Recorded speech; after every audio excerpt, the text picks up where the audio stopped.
Welcome back to Breaking the Ice podcast. My name is Josh Dolan. This episode needs a little bit of explaining because it's a little bit different format. One, we didn't have a guest because we had a pretty big name guest coming on, and they ended up having to cancel, which I get because they're famous and we needed them more than they needed us. I mean, to be honest, that's the case with all of our guests. But so the guest had to cancel, and then it was just going to be, just the normal show. Me, Shu, and Isaiah. And Mike Shu went missing. Me and Isaiah logged on, and we were just waiting for Mike Shu, and it got 5 minutes turned into 10 minutes, and then 10 minutes turned into 15 minutes, and then we just had to end up putting Mike Shu on the back of the milk carton because he was missing. So we put Mike Shu on the milk carton, and then we just sent out the bat signal on Twitter and Facebook, and we just said, whoever wants to come on, come on. Me and Isaiah are not going to talk to ourselves because if we do, it's just going to turn into insults and it gets dark very quick, and it would just be the racist cock through the entire episode because we say things to each other that would put us in jail and we would both lose all of our careers. That's why we don't do Instagram lives anymore. So if you guys follow us on Instagram or follow me on Instagram or the podcast, you would see me and Isaiah doing those. We don't do them anymore because a few things slipped out from Isaiah, not me, and me. Okay. I mean, we're not good influences on either one of us. So Mike Shu went missing, guest canceled. This is the episode. We sent out the bat signal. Mistress Carrie was the first one to click on. There was a few other people. I'm not sure who they were. If you guys were listeners of the podcast or somehow you were just on Twitter randomly or on Facebook, wherever we put it out on social media, if you were listeners, we never ended up getting to anybody else because Carrie was, literally I put the link out, Carrie clicked it, and then we talked to Carrie for an hour. So everybody else that I ended up putting in the waiting room and we didn't get to you, I apologize. We did send out the bat signal, and we were really looking for Carrie to save the episode, and she did that. I'm not even sure I remember what we talked about, but yeah, it turned into a fun episode. And before we get going, I just would like to thank our sponsor, our new sponsor, One Worcester Homes and One Worcester Loans. It's your one-stop shopping for buying, selling, and investing. Go to oneworcesterhomes.com and let's get to the episode. I've rambled enough. Here's Breaking the Ice podcast, and there's a few... Did I say and enough? There's a few parts where there's some random sounds and stuff. I'm not even going to edit it out because that's just what this episode was. It was just randomness. It was spontaneous. We didn't even know we were going to talk to Carrie, and we talked to Carrie. So Mistress Carrie on the Breaking the Ice podcast. I forgot the name of the show. Okay, let's get out of here. If it was illegal to say stupid things into a microphone, why must you be so stupid? these guys would be doing life without parole. Hey everybody, we're back from prison. Why do we keep encouraging this kind of behavior? It's the Breaking the Ice podcast with Josh Dolan, You know, we could, go to jail for this. along with Mike Shu and Isaiah Moskahana Bonsa Monablitz Boskowitz, whatever the hell his name is.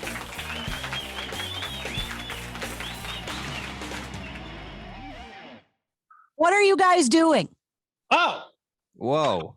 Oh, Carrie came on. That was fantastically on? quick. did she jump on? I was just looking at Twitter to see if it actually sent, and then, that was instant. I just wanted to say hi. I'm sitting in my studio. I saw your tweet go up. I was like, oh, I'm totally clicking this link to see what these guys are doing. Everyone bailed on us. We don't know if we got canceled and no one told us, but Shu's gone. We were going to have poured on. He bailed. So Isaiah just disconnected too. He just was like, fuck you, Josh. yeah, I guess it's me. Isaiah's showing me pictures like he's an old aunt or something. He's What like, remember the this? This was the fuck? last day of AAF. And I was like, yeah, that stuck out in my brain as a day that I remember. Wait a second. Let me put a fucking better background. Carrie, so what I'm doing is going through background, pictures that are good backgrounds. Oh my God. No. I want one with you and me, and it's on my thing when you finish the marathon. Hold on, let me finish this. Okay, well, Isaiah's doing that. Thanks for coming on, Carrie. Hi, I just wanted to say hi. I'm on the air right now, but I wanted to say hi. Oh, you're on the air. Hi, how's it going? Thank you for using your bathroom break to talk to us. And, You're welcome. Come on. She does so many breaks. She pees in a bucket right now. Yeah. Well, I mean, I'm not peeing in a bucket. I don't have a bathroom. Right here. oh, was that in a coffee shop? That was at the broadcast at the end of the marathon, 2019. Yes. That was. Here we go. How do we get back to this? I mean, you can't even tell how miserable I was. Hi, sunshine. How are you? I fucking love you and I miss you. How are you? I miss you guys too. That's why I clicked the link. I wanted to say hi. That's awesome. I'm good. I'm busy, but I'm good. Yeah? Yeah. I can't get through that picture. Oh I like those specs. Look at those specs. Those are like you're like, ooh. These are my Charlie Sheen Wild Thing specs. See?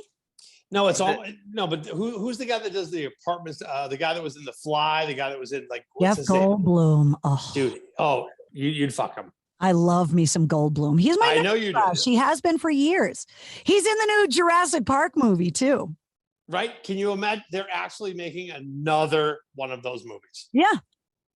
And I'm not gonna lie, I saw it and I was like, this is stupid. And then 30 seconds later, I'm like, I'm gonna watch this. See it. Yeah. Dinosaurs and Jeff Goldblum in it. Why would you not watch that? Well, that's just good writing, because when you get 30 seconds into, I mean, how are you not learning from, hey, what's up? You're just going to start getting people just chiming in. It's going to happen. I wanted to be the first one, so I'm psyched that I made it in. You were the first one. You were dialed in. I didn't know if you were still in the Middle East or not, or I'm back. Yeah, I went to the United Arab Emirates, and now I'm back. How is your man? He's good. He's coming home very soon. When? I can't tell you the exact date because that's not allowed, but it'll be soon. Now, when he comes home, can he stay home? Well, I mean, yeah, for a while. I mean, he's in the military, so who knows? I know. Mama needs some love. Come on. Mama needs some love. Let's go. I flew really far to get it. Oh! And it was worth it. Hey, listen, how's the show going? Talk to us about the show. Everything is good. Everything is good. Let's see. Episode 89 of the podcast has got Aaron Jones on it this week. Slash was on last week. Jonathan Davis from Korn was on the week before. So it's been really good. It's been awesome. Good. You've truly become, and you always were, but I think you've become that place where, rock radio fizzles out in the radio world, but you become that place where artists can go. So do you think that you have, and you're building those connections where you become that place where artists and new artists can showcase their stuff? Yeah, that's the hope, is that, there's a lot of great new artists that are coming up in rock that don't have a radio station that can play their music, because most of the rock outlets anywhere around are classic rock. And they're gone. They're gone. The new rock stations are gone. And there's some really good artists. Like I'll give you a plug of a couple artists that are coming up on the show that I think you guys are going to really like. There's an all-girl group called Plush. They're opening up for Slash at the House of Blues, and they're all under 21 years old. And these girls shred. They're awesome. In Boston? They're playing at the House of Blues with Slash in Boston. Yeah, they're awesome. And they're under 21 years old. All four of them are under 21 years old. Well, that makes me feel unproductive. Three of the girls are from upstate New York, and one of them is from Maine. And they rock. Old school rock and roll. It's awesome. And then there's a guy that you guys should definitely check out named Jelly Roll. Okay. Who is a hip hop artist. He's a country artist, and he's got a song that's climbing the rock charts right now. And he's going to be at the Palladium on April 1st. And he is like, I'm trying to think. He's from Nashville. So it's It's a little bit more soulful, like a combination of like the way Kid Rock tries to blend genres, Yep. but Jelly Roll takes it to a whole other level. Like it's really soulful, kind of like a Southern Everlast kind of thing. But then it's got some country twinges in it, and it's got some hip hop twinges in it. He collaborates with a lot of hip hop artists, but his name's Jelly Roll, and he is awesome. If you haven't checked him out. So tell me this. So how are you at this point connecting with all these bands, and what's your connection to keep that new rock feel alive? How are you doing that? I'm just watching everything and online and looking for these artists. And I've always tried to go to shows and get there for the openers because I always kind of want to see who these opening bands are or whatever. Right. And then I reach out to them and I'm like, hey, can I get them on the show? And then sometimes the labels and managers will come to me. Like John Varvatos. I was going to ask that. The label world, you and I have been doing this for decades. So there's that label world still. And they always hunt down radio stations. But you're doing what you're doing. I'm not sure who's losing their shit there. And the psychotic desire to give someone brain damage. Is that person? That's so loud. No, they're on mute. I don't know what that was. That's all right. The point I'm making is that you spent so many years as the music director, the assistant program director, basically the person involved in WAAF, that you have decades of connections. Is that lending to what's making you 100%. have? They came to me, John Varvatos' Big Machine came to me a year and a half ago and said, we're in the middle of a pandemic and we're trying to break this new artist. His name's A-Rock. And will you put him on your show? And I was like, absolutely. And Aaron Jones is part of this new wave of rock artists that is just killing it right now. Right. And so they know that I absolutely have a platform, that I want to keep in touch with all of these amazing legacy artists, but that I also want to be able to introduce music lovers to these new artists that I think are doing amazing things. And there's a lot of great new rock music out there right now that people need to know about. And there's a whole new generation of musicians coming up that are doing cool things. Like there's another female artist that is opening up the big gig. Her name is Lilith Czar. And I have her on the podcast, and she's awesome. She was on The Voice, and they tried to make her a pop singer.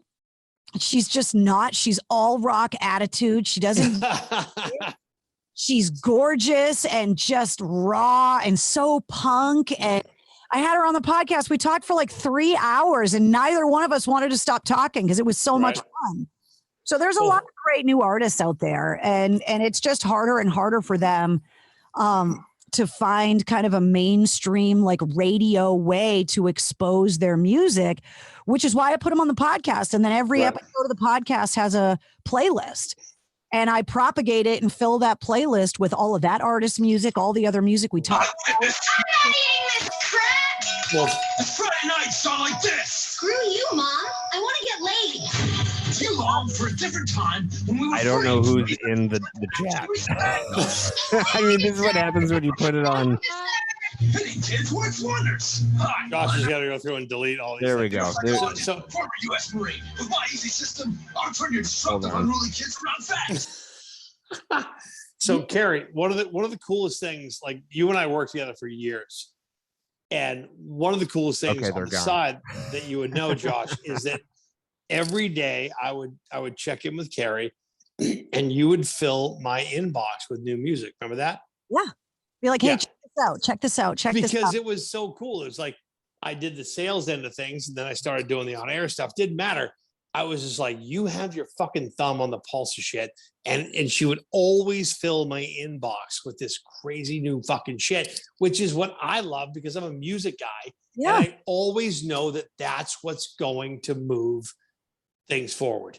And dude, I still have that folder.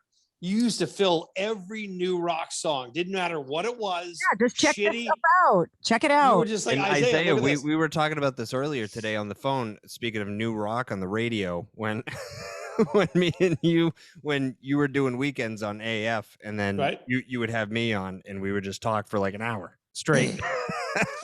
Carrie would be like, and then all the labels would call me on Monday and go, you played the songs this many times the week before and then down.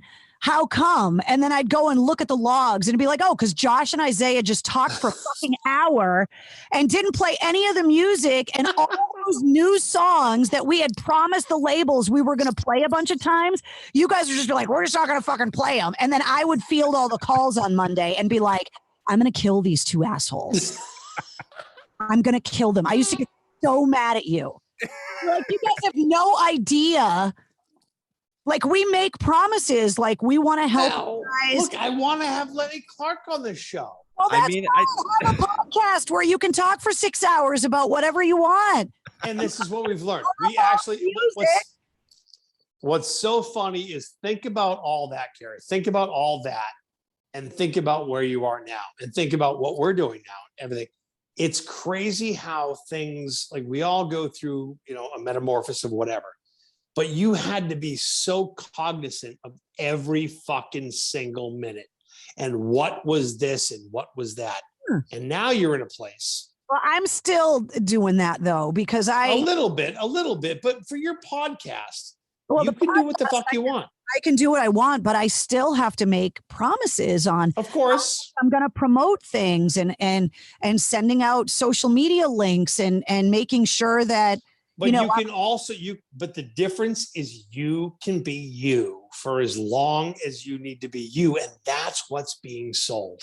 And that's what I think radio missed in the last decade, 2 decades. Yeah. Of letting, like, if I were the person that was programming you while you were doing you, for example, I would have just let you fucking go. I would have been like, what you guys were doing was turning a rock station into a talk station on the no shit, dude.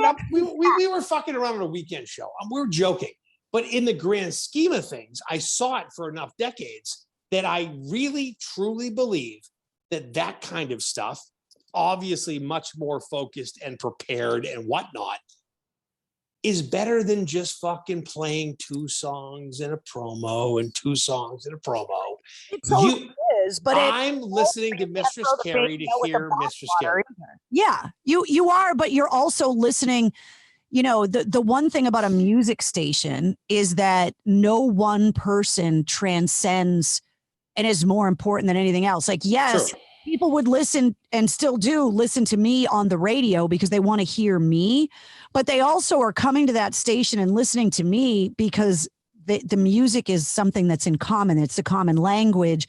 It's part of the lifestyle. And so you can't just say, oh, well, they're just coming here for me now. I transcend the format. I don't have to play any music anymore, because as we saw with AAF over the years, the more talk they brought onto the station, the worse the station did. Well, hold on, stop there for a second. As I sat in the sales place as a programmer person, let me tell you what happened.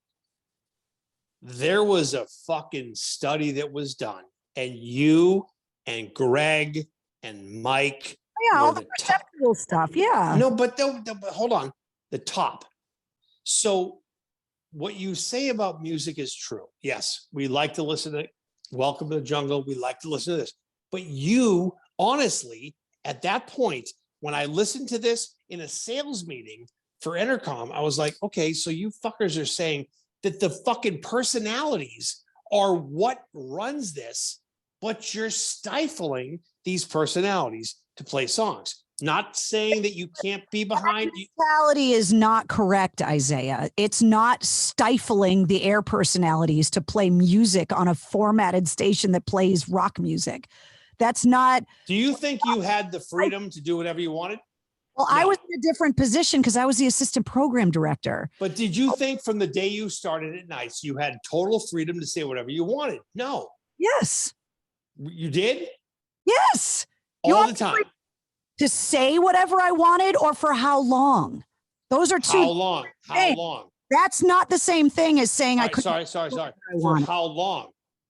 No, I couldn't just go on there and talk for a half hour like you and Josh did. No, do not use us as an example. You are a legendary person that did something. It doesn't matter. They're only going. They did people meter studies where they showed that even listening to Madonna talk on a pop station, people got sick of it after a while. Okay, good. Let's take people. Let's hear it in as much as they're willing to listen, and then they're gone. There's a reason why not everybody gets away with 3.5 hour podcast episodes, because people don't want to always listen to 3.5 hour podcast episodes. Let's take away people meter, because in my opinion, the Nielsen thing is a fucking sham. You as a personality, I would listen to. If I liked you, I would listen to you for as long as you talked. And you're smart enough. But that's not necessarily factually accurate and I'll tell you why, Isaiah. You could love me, right? You could love me and want to listen to me talk for fucking 30 hours straight. But you also, for you as a person, are in a city like Boston, and then all of a sudden somebody says, oh, hey, Tom Brady's leaving the Pats. Well, guess what?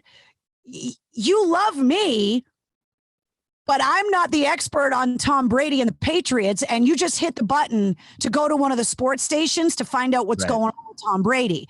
So when it came to listening to me talk about something you wanted to hear me talk about, you would stay. But as soon as I started talking about something that you didn't want to listen to me talk about, like what if I started talking about menstrual cramps and stuff? You'd be like, oh, what is on? And the fact that there are so many other places within arm's reach for you to go that could listen to things that you cared about. So as soon as I started talking about something people were interested in, you didn't care how much they loved me. They just didn't want to hear it. But also when you're doing live things and you're talking for 30 minutes straight, not every single person is going to feel the same way where they're like, I need to listen to this for 30 minutes straight. A lot of people are going to tune in and tune out. And when you're at a radio station, you got to go with what society's doing and what the masses are doing. And not everybody has the same attention span. Like, what are they doing in their lives? The average commute was 22 minutes at that point. So if I'm talking for a half hour, they were in the car for 22 minutes. Where are they going the other 8? They had to go inside to work. No matter how. You got to tease them on one side of the song and say, I might talk about this next. Well, again, I'm completely agreeing with both of what you're saying. But the point I'm making is, did the world of radio allow you, Carrie, for example, to be the best you could be? Like literally just go, okay, so if I only have 15 minutes, can I really just fucking talk? Or do I have to promote some fucking thing? But those are also two different things where you're working in a, like, that was a thing I had to learn where I was like, well, I do stand up. So radio will be kind of like the same kind of thought process of like trying to be funny. But I was like, oh no, now I got to be funny in 5 minutes and also with somebody else. So you got to be quicker. And also you don't have a long time to like build up and have a delivery. Like they're completely two different mindsets. And like what Joe Rogan does is like, that's a long form conversation. Also that, I mean, that's kind of coming back to bite him right now, but and it's on demand too, that people can listen to it at their whim, at their convenience. Look, if I'm sitting on my show in the afternoon and Guns N' Roses is playing Gillette Stadium that night, and I'm on the air for 20 minutes talking to Slash, people are going to listen for that 20 minutes. But it's not because of me. It's because I had the ability to get Slash to sit down with me and answer my questions for 20 minutes. But let's be honest, they're not listening because they love me at that point. They're listening because they love Guns N' Roses. But you'll also do things that endear me to listen to you because I do truly enjoy what you say. Yeah, but there is a point where my endearing qualities for you are going to run out if something else more compelling comes along. And in a place like Boston, there's plenty of fucking compelling shit going on with sports, with music, with politics, with all of this other stuff going on. So you don't just have an audience at gunpoint where they're like, well, I love Mistress Carrie, so I'm just going to sit here attentively all day and hang on her every word. But this is you're literally setting the table to what I was talking about. Why the actual fuck did not people allow personalities like yourself to just literally explode? Well, And to what Carrie was saying, like when she's talking and something else like Tom Brady goes and like retires or something, and you want to hear the sports station talk about that like radio right now is a lot of voice tracking. You don't get that. Like if you don't someone, get that. If there's a storm, if you there's no one there. pre-record a show and you're on a rock station and then someone dies, like when me and Shu were on the air and Neil Peart died. Oh, Like that was some of the best radio he's ever done. But like if that was pre-recorded, then you just They have would've been Mike Shu doing the. They would have been scrambling to get in there and pull that recording off the air the way that all those stations that were pre-recorded on 9/11 had But to. there also has to be a situation, like you said, perfect example, Carrie, 9/11. You have to be in a position, and nobody allows us to be in that position now, where when something happens, we can react quickly and accommodate the people listening. It becomes well, you should go there. Well, you should go there. So if you're doing what you're doing right, and that thing pops off, okay, good. Then someone's there. So Josh and I talked about this. Josh and I were on the phone earlier talking about this, about like when back in the day as a production director, people had writers and this, and it's all gone. It's all watered down to fucking one person, right? But if there was a chance to have a moment where, yes, a nerve is struck and Carrie can actually react to it, that'd be cool. Because if Tom, but I was never told I couldn't do that. And that's the difference between, I think, what I was doing full time during the week. Yep. And telling guys on the air on the weekends not to talk for an hour straight and drop. Sure, of course. I was never told not to respond to something like that. I was never. Yep. I just was told to do it in the most creative way and to continue forward mobility. Like, yeah, were there times where they were like, your breaks are so long, we can show you people are changing the station because they come here because they want music and a certain kind of music and whatever. Right. But like, we were never told don't respond to something locally. I mean, 9/11 is that one thing in, 100 years that kind of flushed every form radio station. Day. But like, I was always told to ebb and flow with what was going on. And the hope would be that the audience would be so engaged in it that they would want you to continue talking about it. But I was always aware that I worked at a rock station too, and that there were guys in bulldozers that were trying to stay motivated, that didn't just want to sit around and listen to me talk all day, that they were want to hear AC/DC. Man, yeah. Right. And you got to give them the AC/DC and don't begrudge them for wanting the AC/DC. It's like, if that's what they want from you, don't tell them they're wrong. Give it to them. They want to hear you and Godsmack. Right. Yeah, they want it. There's that fine line. There's that fine line of. But your idea of where the fine line is, my idea of where the fine line is, the boss's idea of the fine line, we all have a different idea of where that line is.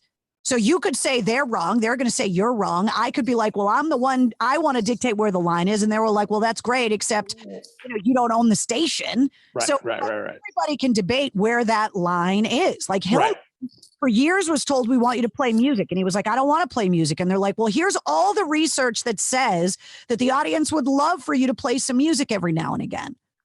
Yeah, and rather than embrace it, he bucked against it and then got the audience to be like, yeah, fuck the man, don't play the music, when he could have been like, well, if I play a song or two every hour, like that's an opportunity for me to get up, go take a dump, take a piss, work out our next break and figure out what we're going to do. Like, I watched Opie and Anthony in their heyday on AAF, and they were playing a few songs an hour, but they used the music as an opportunity to make the next break great. Because they had that extra 4 minutes to get the right audio, to get calls lined up. Like, that's also a very good point. The music, being able to like hide behind the music is not hide behind it, but use it as like a reset button. That yes, I feel like you do. You like totally on the Hillman Morning Show when I was working on there, it was like, Greg would ask for like a 3-minute clip to be recorded in 50 seconds while we're on the air, but during a commercial break, you had a little bit more time. So it was not only that, but like, it also allows you to attach yourself to like what's going on, right? So if there's a big show in town, you're getting people psyched up by playing the music of the band they're going to see while they're sitting in traffic trying to get there, or to find creative ways. If an artist, like you talk about, like Neil Peart, like Mike on the air and talk about how much he loved Rush. He went in and handpicked the music that day and played the stuff and told stories about why that music meant something to him, and then took calls from people saying, well, play this song for me because I remember this. Yeah. And so the music got woven into it. So the music got villainized by people that just wanted to do talk radio, and anybody that villainized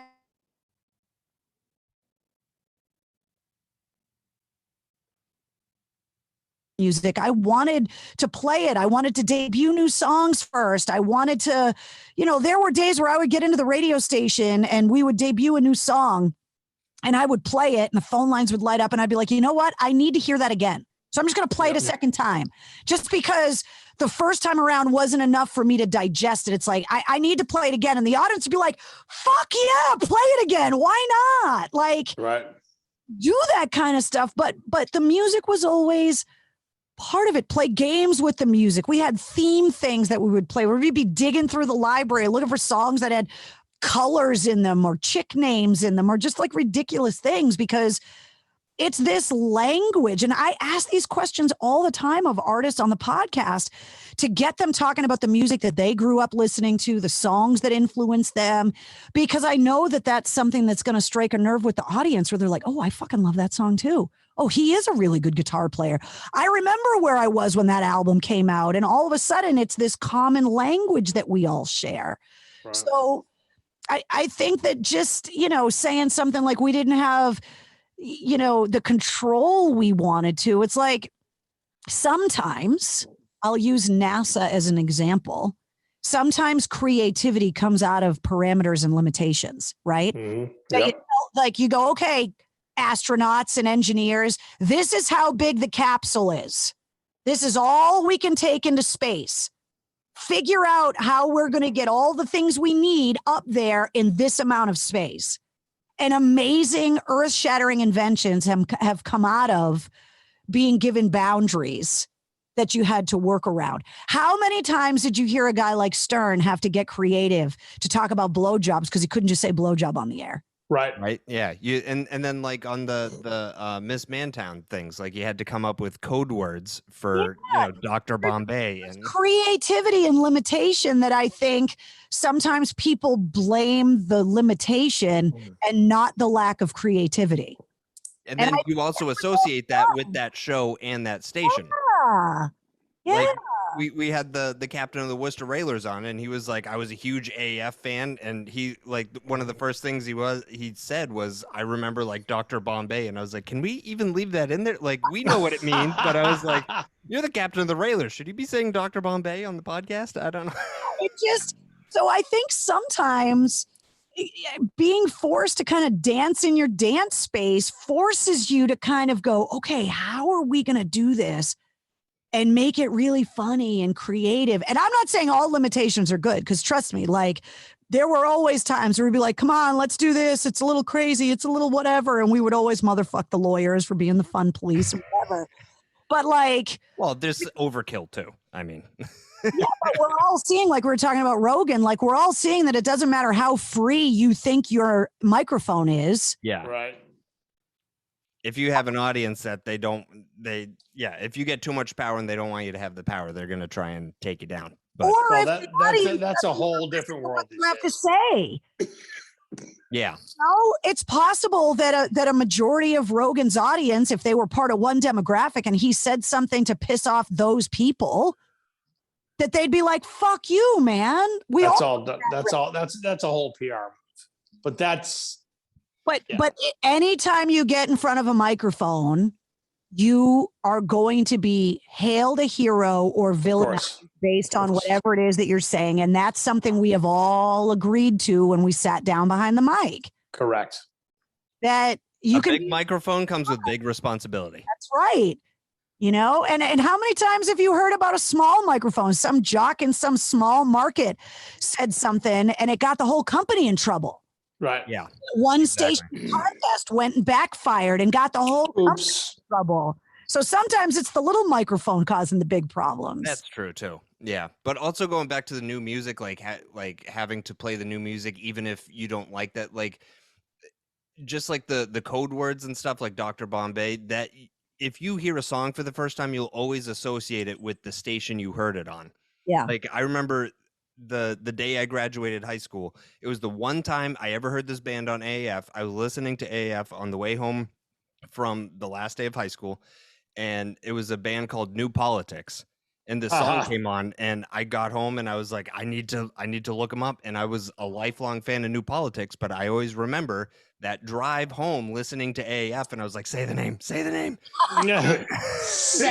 Or like Shazam, where you could just say, like, come on, stupid DJ, tell me the name of the band because I can't find it any other way. That was still in the flip phone days. And I remember that same year there was a band that at least when I worked at AF was never played, but I remember I was going to Logan Airport when I was leaving for Los Angeles, and it was a band called Sick Puppies. Yeah. Oh, yeah. Very good. I forget the name of the song, but that song was on, and I was just like, it made me like so emotional. I was just like, I always remember the first time I heard that band was on AF, and I always listen to that band whenever I'm depressed. So I mean, and I'm hoping that even though I'm not playing music on the podcast because music licensing and technology hasn't quite figured out how that's going to work yet. It's coming, but it's not here yet. But I'm hoping that as I expose people to new artists on the podcast, that they will always associate, oh, well, the first time I heard about that band or whatever, I heard about it from Mistress Carrie, even though it wasn't necessarily the song, but they heard me talking to the artist. And then the interview made them go, oh, well, I want to check out, I think this guy's really cool. I want to hear their music or whatever. And then I'm hoping that I'm able to still do that kind of stuff. Or they can use you as an avenue to debut, like Shadows of Boston. Like they hadn't really done anything before your live podcast and Drake It that day. Yeah. And that's in like the live show that we're doing. Well, actually, I can't talk about that on the. Actually, listen, Carrie, you do what you do, and you did it for years, and now you're giving a platform to another group of people. That's perfect. Yeah. Perfect. And there's like, I ask all these new artists about the whole, is rock dead concept. No, fuck, really? About it. I was like, dude, didn't rock die like 25 years ago? They told us it was dead. And I ask every time they say that rock is dead, we fucking re-energize ourselves. Yep. And there's some great new artists coming out. These newer artists that I've been able to have on the show. There's so much good stuff that's out there that you just gotta. Hold on. The great thing is that you're the hunter of finding that out because people aren't doing this. Well, yeah, they're busy. It doesn't matter. I don't give a fuck. Carrie, you're doing it. You're doing it, and you're showcasing now. But that's what she did on the radio for a long time, and I think kind of like how. Podcasting in like maybe 5 years ago, 10 years ago, when podcasting first came out, it kind of gave a resurgence to stand-up comedy. Now stand-up comedy is kind of like how it was in the late 80s, early 90s. And I feel like now that like podcasting is kind of taking over that like new artist and like showcasing new bands and stuff, I feel like it's going to do that for bands too. And then people will be like, oh, this is kind of like another golden age of like radio, but it's podcasting where they're able to play music and have new guests on. And it's like you have your own AF where it's like, here's this new band, Godsmack. I just can't wait until I can have the artist on and play the song. Correct. Are you not allowed to play the music? No, because they haven't worked out how the artist would fuck. Well, it's like I was telling you, Isaiah, the like a few months ago when Phil Labonte sent me a screenshot of Instagram taking down his post because he was playing All That Remains in the background, and they said you can't post this because you don't own the song. And he's like, this is my song. Right. Yeah, it's going to find a way to pay, just like Spotify has to pay for streams, just like radio pays to play the songs, and they pay ASCAP and BMI or whatever. the industry is going to need to find a way shift for podcasters to put music in their podcast and be able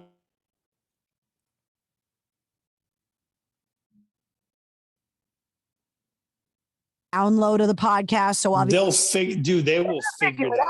And when they do, they're already figuring it out. Cause like I was telling you, Isaiah, that Spotify is like, we're able to play whatever song is on Spotify on our podcast. Right. Like through the system. So that we do use. our show and we can play a Foo Fighters song and no problem. If it's on Spotify, we can play it on the podcast and there's no problem. For free. Yes. But only if the podcast is being listened to on Spotify. Yes. If it's which is on, it's part of Anchor. Yeah, but what I'm saying, so if we use it through Anchor, as long as we're using Anchor, we can use any song that's on Spotify and it will put it everywhere that it's allowed to be. Right. But if you tried to put that same episode up on Apple or YouTube, it would be taken down. Yeah. Right. Taken down. There is going to come a time when industry wide, it's going to be a universal thing because artists, the industry needs it with sales down all the time and podcasting up. And it is this amazing outlet for artists, but they've got to find a way. And I understand the artists wanting to get paid for it because they get paid shit for streams as it is. They just came out today and said that Rogan actually his deal was worth $200 million to Spotify, not $100 million like other people thought. He's killing it. But when I talked to guys like Sean Morgan from Seether on the podcast and we were talking about all that Rogan money, he was like, yeah, that's great that Spotify was built on the backs of musicians who get paid shit and then they go out and give somebody $200 million. Yeah, ooh, they're pissed. All musicians are. I mean, if you got paid 0.0003 cents per stream. And then this cat makes fucking 2 million. And $2 billion. Flat out, I don't begrudge Rogan for making the money. It just bothers me that Spotify or anywhere else, like they pride themselves on having all this music on it, but the people creating the music that people are going to Spotify for are getting paid shit. That's awful. They should get paid more money, 0.0003 cents or 0.03 cents a stream. Yeah, I think Steven Tyler was talking about that, and he was like basically like we get a check for $7 for what used to be like whatever their album sales were, and they were like, that's how we used to make money, and now this is the other avenue, but we get a check for. I think Neil Young said that he made like $245,000 off of like Spotify or whatever, and then when he pulled his stuff off of Spotify, people started going to other platforms to listen to and music. Made a lot more. And he's making more money. Because he has his own platform. Every move like that is, come on. Every move like that is made to move your listeners to a different platform. Come on. Think about it. Like how much money would Neil Young make going on tour versus like $245,000 to us is a massive amount of money. Right?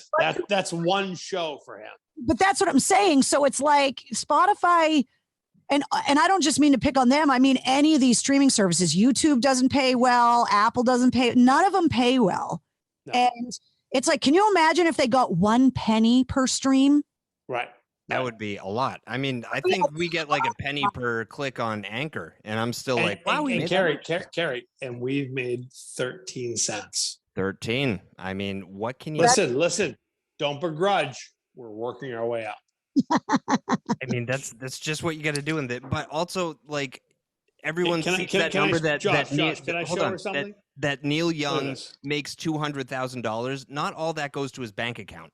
No. Like that goes to his team. That goes to. Well, he pays taxes first. Yeah. So then now we're down to 80,000. Management and booking agent and everybody takes their cut. Yeah. So Neil Young probably pockets like maybe 50 grand. Yeah. He pockets enough for a used Prius. Yeah. Scary. Look. I know that badass bitch right there finished the Boston Marathon and then ate a half a gallon of chocolate ice cream. Dude, I remember that day and I'm still so proud of you. You hustled your ass off. And the podcast is going to have new T-shirts with Isaiah's face on it, and it's just going to be the background king on Zoom. I mean, it's How about going this? to be every background here's you've your ever t-shirt had. right here. There, I mean, we got to make a T-shirt with that gender neutral haircut that you had. I mean, we have the Mike Shoe shirts that sold pretty well, but Before you came on, Carrie, I was going through my pictures and showing Josh different things and my cat and this. And I decided to toss up a picture in your genre, my genre of 89, and my mullet is ridiculous. Also, before you came on, Carrie, I was thinking about just canceling the episode and calling the police because we don't know where Shoe went. He's missing. He's fine. I mean, he's missing, not he's going to be on the air tomorrow morning, right? I mean, he's not that. No, I think he might be dead. We'll see. I mean, there's only one way to find out. This was actually better. No disrespect. So fucking awesome to see your face, Carrie. It's good to see you guys. Yeah, it was good to see you. Yes, I gotta you're good. get to work though. I mean, we could solve all the world's problems about podcasting and music licensing and radio and stuff, but I see this mic right here. Yep. That's the radio mic. This is the podcast mic. That's the radio mic. I got to go use the radio microphone again. Okay. Go So do you. We love you. Isaiah, Thank you. what happened? We just pulled her into our spell where she just had to delete a bunch of new music and commercials. So we're so sorry. Oh, wait. Our break was way too long and we dumped a bunch of Carrie's new music. Sorry. Oh my God. But seriously, go and check out these bands. All Good Things. Can you please text me all this? Yeah. It's on the podcast, Isaiah. Go back and listen and Just write it down. Text.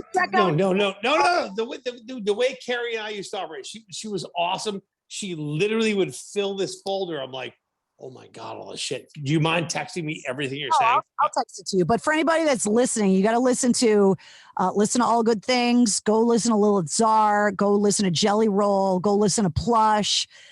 Go check out Aaron Jones for sure. There's some great new stuff out there. I love it. And then go and check out the podcast that's got, the artists that you already know you love, like Slash and Jonathan Davis. And do me a favor. Like for the 4 people watching, give all the love for what you do. Go. What do you mean? Go to mistresscarrie.com. My social media is up there. Yeah, the website has got the events calendar. So if you want to know what concerts are coming to New England, they're all up at mistresscarrie.com. Just click the events calendar. You can hang out with me every Tuesday night and Cocktails in the War Room on Facebook at 8:30 and subscribe to the Mistress Carrie podcast, which is absolutely everywhere. And then listen to me afternoons on 100 FM The Pike. Mike Shoe does mornings. I do afternoons. I'm everywhere. She's everywhere. I mean, she's in the Middle East. She's back here. She's on our podcast when we tweet about it. And thank you so much for coming on, Carrie. Yeah, I'm glad you tweeted out the link. I was like, there's no way they're going to just let me on. I thought it would be like, you're in the waiting area. We'll see if the host lets you in. And you're like, nope, just let me through. Well, based on what you saw, we had to dump some people that were just shit-faced. So we had Yeah, I actually the middle of the day. Yeah, what's that? How can you be drunk in the middle of the day? Don't people have things to do? That's why we didn't let them on. Also, that's who listens to this podcast. So I ended up just making this chat room just, private. So nobody else could come in. Hey, Carrie, I love you. I miss you. You guys too. I'll see you soon. All right. We'll talk to you soon, Carrie. Bye, guys. Have fun. This is Brad Marchand, and you're listening to Breaking the Ice with Josh Dolan. I don't think he would ever let a pizza get out the door before he buried the whole thing, so he likes to eat that kid.